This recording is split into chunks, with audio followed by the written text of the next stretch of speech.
Je bénirai l'Éternel en tout temps. Ses louanges seront toujours dans ma bouche. Oh, j'aime qu'on ait un problème. Et puis qu'elle est content comme ça. Ah, m'pas caché, Dieu. Depuis que commence à lire Bible chaque jour, je senti charge problème moi yo sorti sous dôme. Oh, si c'est comme ça, moi pour aller couvrir acheter un Bible. Dégagez au marché. Mais en attendant, ou qu'attendez radio télévision d'espoir? Radio Vision d'Espoir. Oh, moi t'attendais une annonce comme ça, oui. Mais qui ça a te dit? Lecture de la Bible en un an. Une émission qui vous accompagne à la découverte des trésors cachés de la parole de Dieu sur Radio Télévision d'Espoir. Chaque jour de 11h à 11h30 du matin, excepté mercredi 5h30, 6h de l'après-midi, samedi 7h30, 8h du matin, avec les sœurs Chantal Saint-Hubert, Claude Louis Orisma et votre servante Maudeline Maurice Hilaire.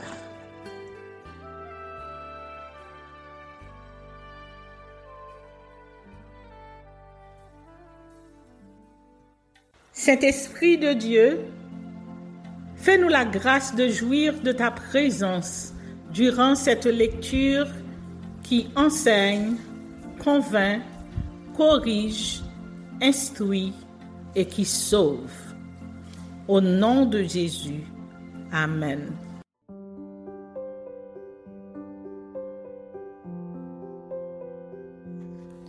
Néhémie chapitre 5.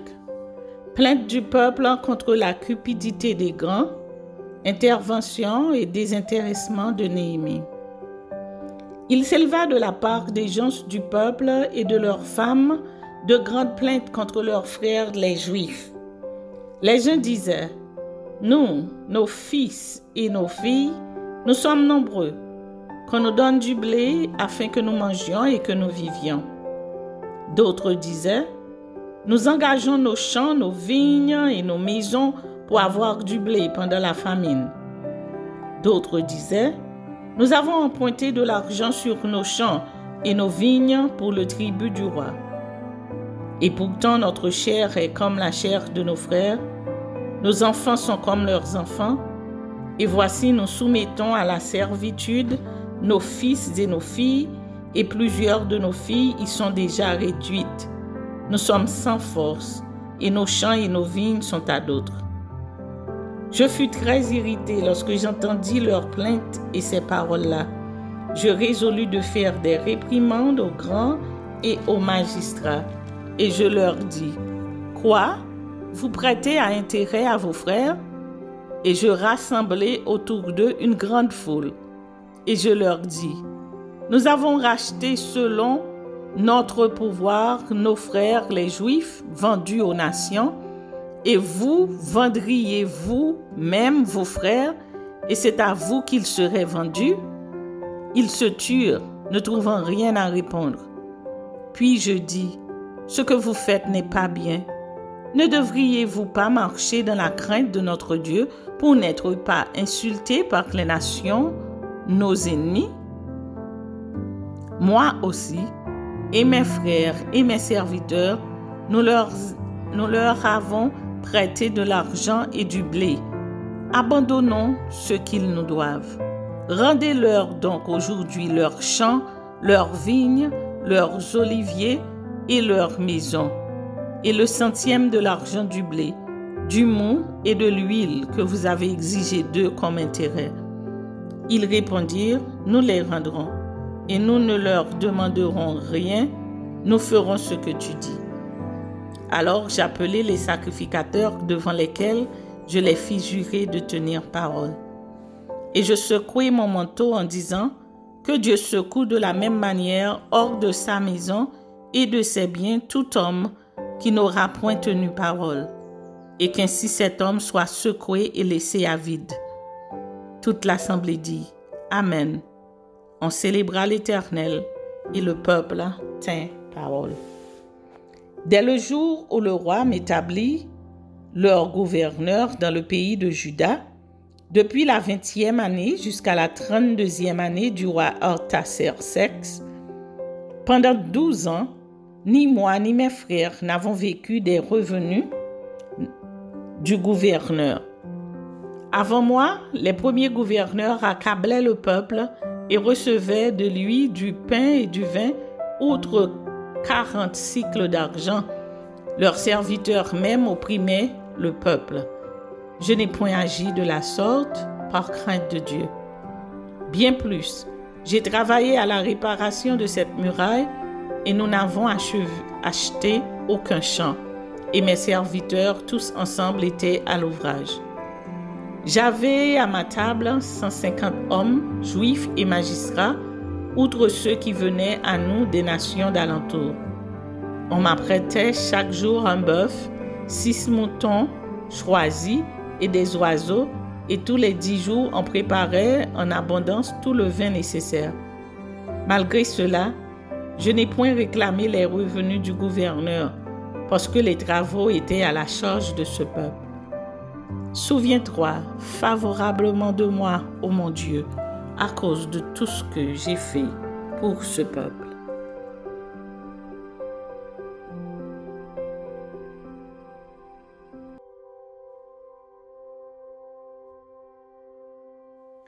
Néhémie chapitre 6. Nouveau obstacle surmonté par Néhémie.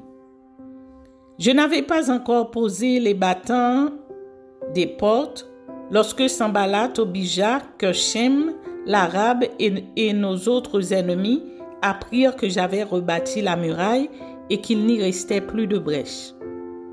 Alors Sanballat et Geshem m'envoyèrent dire « Viens et ayons ensemble une entrevue dans les villages de la vallée d'Ono. » Ils avaient médité de me faire du mal.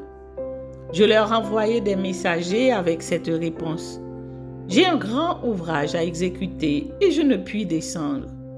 Le travail serait interrompu pendant que je le quitterais pour aller vers vous. » Ils m'adressèrent 4 fois la même demande et je leur fis la même réponse. Sanballat m'envoya ce message une 5e fois par son serviteur, qui tenait à la main une lettre ouverte. Il y était écrit « Le bruit se répand parmi les nations, et Gashmu affirme que toi et les Juifs vous pensez à vous révolter, et que c'est dans ce but que tu rebâtis la muraille. Tu vas, dit-on, devenir leur roi. Tu as même établi des prophètes pour te proclamer à Jérusalem, roi de Juda. Et maintenant, ces choses arriveront à la connaissance du roi. Viens donc et consultons-nous ensemble. » Je fis répondre à Sanballat. « Ce que tu dis là n'est pas vrai. C'est toi qui l'inventes. » Tous ces gens voulaient nous effrayer et ils se disaient « Ils perdront courage et l'œuvre ne se fera pas. » Maintenant, ô Dieu, fortifie-moi. Je me rendis chez Shemaéja, fils de Delaja, fils de Méhétabiel.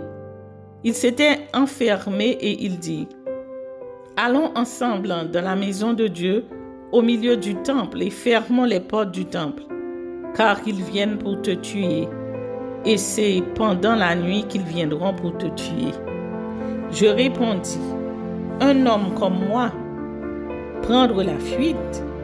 Et quel homme tel que moi pourrait entrer dans le temple et vivre? Je n'entrerai point. » Et je reconnus que ce n'était pas Dieu qui l'envoyait. Mais il prophétisa ainsi sur moi, parce que Sanballat et Tobija lui avaient donné de l'argent. En le gagnant ainsi, ils espéraient que j'aurais peur et que je suivrais ses avis et commettrais un péché, et ils auraient profité de cette atteinte à ma réputation pour me couvrir d'opprobre. Souviens-toi, ô mon Dieu, de Tobija et de Sanballat, et de leurs œuvres. Souviens-toi aussi de Noadia, la prophétesse, et des autres prophètes qui cherchaient à m'effrayer. La muraille fut achevée le 25e jour du mois d'Élul, en 52 jours. Lorsque tous nos ennemis l'apprirent, toutes les nations qui étaient autour de nous furent dans la crainte. Elles éprouvèrent une grande humiliation et reconnurent que l'œuvre s'était accomplie par la volonté de notre Dieu. Dans ce temps-là, il y avait aussi des grands de Juda qui adressaient fréquemment des lettres à Tobija et qui en recevaient de lui. Car plusieurs en Juda étaient liés à lui par serment, parce qu'il était gendre de Shekania, fils d'Arak, et que son fils Joshanan avait pris la fille de Meshulam, fils de Bérékia. Il disait même du bien de lui en ma présence, et il lui rapportait mes paroles.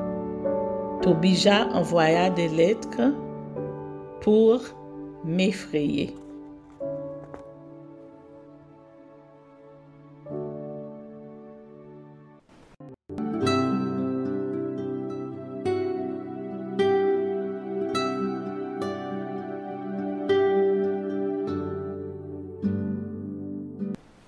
Ézéchiel chapitre 39.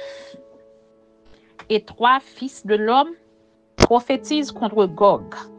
Tu diras, ainsi parle le Seigneur l'Éternel. Voici j'en veux à toi, Gog, prince de Roche, de Méchec et de Tubal. Je t'entraînerai, je te conduirai, je te ferai monter des extrémités du septentrion. Et je t'amènerai sur les montagnes d'Israël. J'abattrai ton arc de ta main gauche, et je ferai tomber tes flèches de ta main droite. Tu tomberas sur les montagnes d'Israël, toi et toutes tes troupes, et les peuples qui seront avec toi, aux oiseaux de proie, à tous ceux qui ont des ailes, et aux bêtes des champs, je te donnerai pour pâture. Tu tomberas sur la face de la terre, car j'ai parlé, dit le Seigneur l'Éternel. J'enverrai le feu dans Magog et parmi ceux qui habitent en sécurité les îles, et ils sauront que je suis l'Éternel. Je ferai connaître mon saint nom au milieu de mon peuple d'Israël, et je ne laisserai plus profaner mon saint nom. Et les nations sauront que je suis l'Éternel, le Saint en Israël. Voici ces choses viennent, elles arrivent, dit le Seigneur l'Éternel. C'est le jour dont j'ai parlé. Alors les habitants des villes d'Israël sortiront. Ils brûleront et livreront aux flammes les armes, les petits et les grands boucliers, les arcs et les flèches, les pics et les lances. Ils en feront du feu pendant 7 ans. Ils ne prendront point de bois dans les champs, et ils n'en couperont point dans les forêts, car c'est avec les armes qu'ils feront du feu. Ils dépouilleront ceux qui les ont dépouillés. Ils pilleront ceux qui les ont pillés, dit le Seigneur l'Éternel. En ce jour-là, je donnerai à Gog un lieu qui lui servira de sépulcre en Israël. La vallée des voyageurs à l'orient de la mer, ce sépulcre fermera le passage aux voyageurs. C'est là qu'on enterrera Gog et toute sa multitude, et on appellera cette vallée la vallée de la multitude de Gog. La maison d'Israël les enterrera afin de purifier le pays, et cela durera 7 mois. Tout le peuple du pays les enterrera, et il en aura du renom le jour où je serai glorifié, dit le Seigneur l'Éternel. Ils choisiront des hommes qui seront sans cesse à parcourir le pays et qui enterreront avec l'aide des voyageurs les corps restés à la surface de la terre. Ils purifieront le pays et ils seront à la recherche pendant 7 mois entiers. Ils parcourront le pays et quand l'un d'eux verra les ossements d'un homme, il mettra près de là un signe jusqu'à ce que les fossoyeurs l'enterrent dans la vallée de la multitude de Gog. Il y aura aussi une ville appelée Hamona. C'est ainsi qu'on purifiera le pays. Et toi, fils de l'homme, ainsi parle le Seigneur l'Éternel. Dis aux oiseaux, à tous ceux qui ont des ailes, et à toutes les bêtes des champs, réunissez-vous, venez, rassemblez-vous de toutes parts pour le sacrifice où j'immole pour vous des victimes. Grand sacrifice sur les montagnes d'Israël. Vous mangerez de la chair et vous boirez du sang. Vous mangerez la chair des héros et vous boirez le sang des princes de la terre. Bélier, agneau, bouc, taureau engraissé sur le basan. Vous mangerez de la graisse jusqu'à vous en rassasier, et vous boirez du sang jusqu'à vous en enivrer, à ce festin de victimes que j'immolerai pour vous.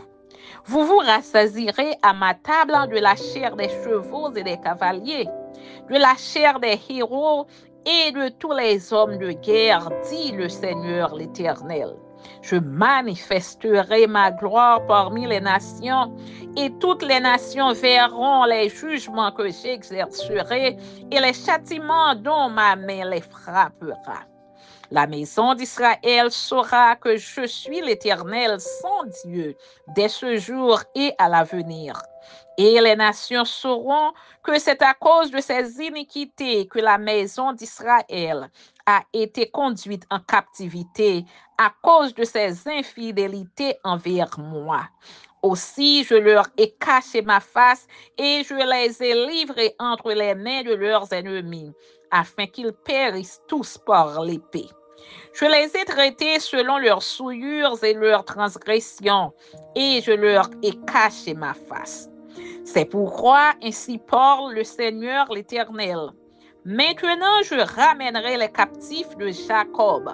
J'aurai pitié de toute la maison d'Israël, et je serai jaloux de mon saint nom.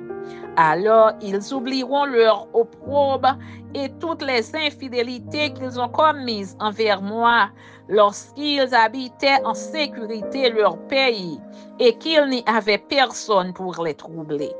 Quand je les ramènerai d'entre les peuples, quand je les rassemblerai du pays de leurs ennemis, je serai sanctifié par eux aux yeux de beaucoup de nations.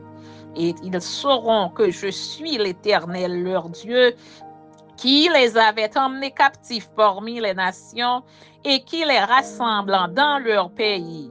Je ne laisserai chez elles aucun d'eux, et je ne leur cacherai plus ma face, car je répandrai mon esprit sur la maison d'Israël, dit le Seigneur l'Éternel. Amen.